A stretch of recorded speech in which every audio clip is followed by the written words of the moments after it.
जीवन न कल में है न आज में, जीवन इस पल में है। इस पल का अनुभव ही जीवन है। हम दुनिया से कभी शांति नहीं पा सकते जब तक हम खुद से अंदर से शांत ना हो। हेलो गाइज, मैं हूँ श्याम और चलिए सुनते हैं कृष्ण वाणी के कुछ अंश। अनुमान मन की कल्पना है और अनुभव जिंदगी का सबक है। सच्ची खुशी तभी होती है जब आपकी सोच, कथन और कर्म में समानता हो। मनुष्य जन्म लेता है तो उसके पास सांसें तो होती है पर कोई नाम नहीं होता। जब मृत्यु होती है तो उसके पास नाम तो होता है पर सांसें नहीं होती। इस सांस और नाम के बीच की यात्रा को जीवन कहते हैं। न किसी के अभाव में जियो, न किसी के प्रभाव में जियो। यह जिंदगी है आपकी, अपने स्वभाव में जियो। मनुष्य को मोह माया में पड़कर अपने कर्तव्य को नहीं भूलना चाहिए। मनुष्य की इच्छा ही अनंत है। यदि इच्छा ही पूरी नहीं होती है तो क्रोध बढ़ता है और इच्छा ही पूरी है तो लोभ बढ़ता है। इसलिए जीवन की हर परिस्थिति में धैर्य बनाए रखे तथा इच्छा ही सीमित रखे। अगर तुम मनुष्य अपना कल्याण चाहते हो तो सभी उपदेशों, सभी धर्मों को छोड़कर मेरी शरण में आ जाओ। मैं कृष्ण तुम्हें मुक्ति प्रदान करूंगा। कर्मयोगी अपने मन और बुद्धि की शुद्धि के लिए ही अपने शरीर, मन, बुद्धि और इंद्रियों के साथ आसक्ति रहित होकर कर्म करते हैं। हे अर्जुन, मैं सर्वज्ञ हूँ। मैं इस सृष्टि का रचनाकार हूँ। मैं भूत, वर्तमान और भविष्य के सभी प्राणियों को तथा उनके विचारों को जानता हूँ, किंतु वास्तविकता में कोई मुझे नहीं जानता और न ही समझता है। जीवन में कभी निराश नहीं होना चाहिए, क्योंकि कमज़ोर आपका वक्त होता है, आप नहीं। जैसे तेल समाप्त हो जाने पर दीपक बुझ जाता है, उसी प्रकार कर्म के क्षीण हो जाने पर भाग्य भी नष्ट हो जाता है। मौन सबसे अच्छा उत्तर है किसी ऐसी व्यक्ति के लिए जो आपके शब्दों को महत्व नहीं देता। किसी के प्रति मन में क्रोध लिए रहने की अपेक्षा उसे तुरंत प्रकट कर देना अधिक अच्छा है। जैसे क्षण भर में जल जाना देर तक सुलगने से अधिक अच्छा है। इंसान चाहे जितना भी खुद को व्यस्त रख ले, जिससे वो प्रेम करता है उसकी यादों से नहीं बच सकता। समय कभी नहीं रुकता। आज यदि बुरा चल रहा है तो कल अवश्य अच्छा आएगा। आप केवल निस्वार्थ भाव से कर्म कीजिए और वही आपके हाथ में है।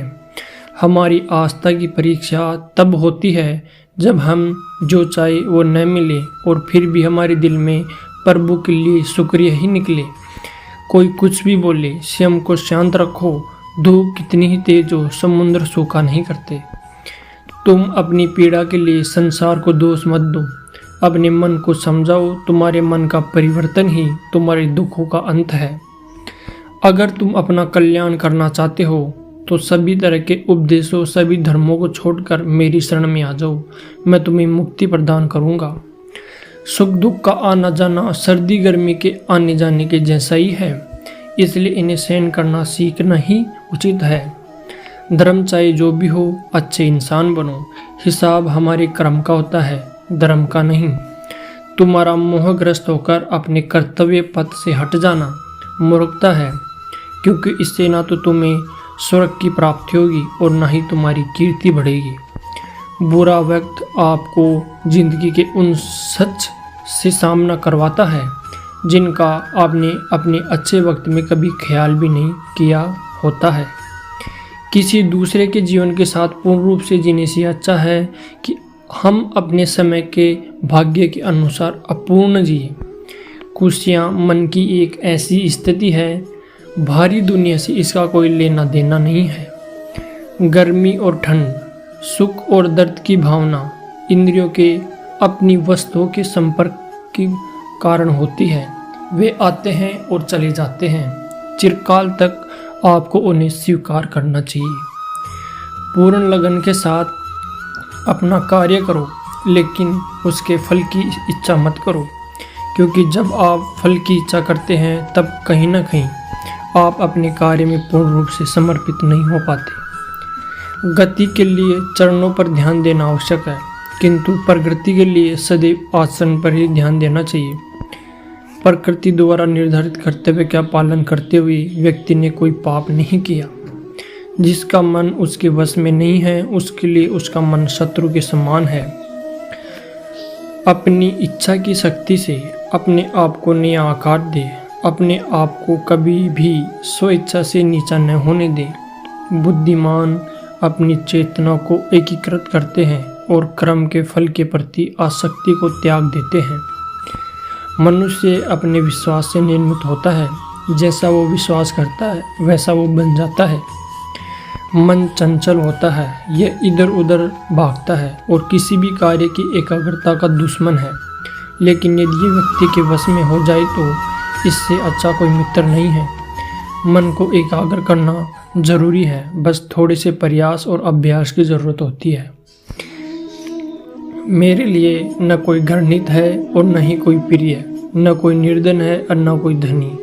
बस जो भक्ति भाव के साथ मुझे याद करता है मैं उनका हूँ और वो मेरे हैं। श्री कृष्ण उन्हीं के हैं जो श्री कृष्ण के हैं। भगवान तो बस प्रेम भक्ति के भूखे हैं। जो भी उनकी भक्ति में लीन हो जाता है, जो प्रेम से उन्हें याद करता है, वो सदैव उसका कल्याण करते हैं। मैं हमेशा तुम्हारे साथ और तुम्हारे आसपास रहता हूँ, चाहे तुम कुछ भी कर लो। जब भी आप कोई बुरा कार्य करते हो या अच्छा कार्य करते हो, आपको लगता है कि कोई देख नहीं रहा, तो यहाँ श्री कृष्ण कहते हैं तुम जो भी कर रहे हो मेरी दृष्टि सदैव तुम पर है। इसलिए आप यह मत समझे कि आप अकेले हैं, आपके साथ श्री कृष्ण सदैव हैं। जीवन में आदि दुख इस वजह से आते हैं क्योंकि हमने उनसे आशाएं रखी जिनसे हमें नहीं रखनी चाहिए थी।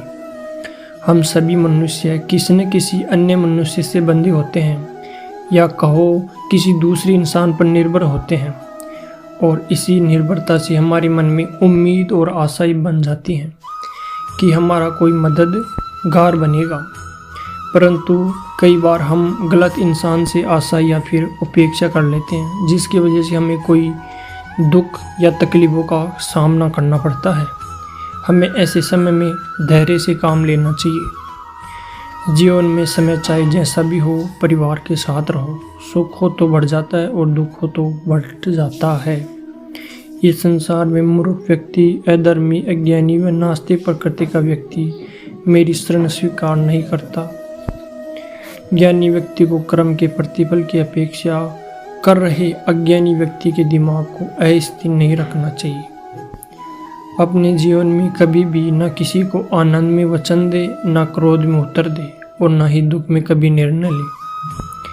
किसी और का काम पूर्णता से करने से कहीं अच्छा है कि अपना काम करो, भले उसे अपूर्णता से करना पड़े।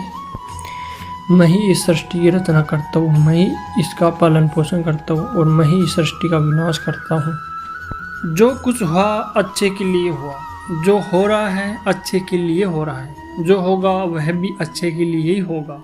तो सकारात्मक रहो और अपना कर्म करो। जिस प्रकार श्री कृष्ण जी ने अपने ज्ञान से राह भटके अर्जुन को सफलता प्राप्त करवाई थी, उसी प्रकार भगवान श्री कृष्ण आप सभी को अपने जीवन में आगे बढ़ने की राह दिखाई। यह हमारी कामना है। श्री कृष्ण जी के ज्ञान से आपकी ज़िंदगी को रोशनी मिले, इसलिए अपने परिवार और दोस्तों को शेयर करके इस ज्ञान को और बांटे, क्योंकि ज्ञान बांटने से ही बढ़ता है। धन्यवाद।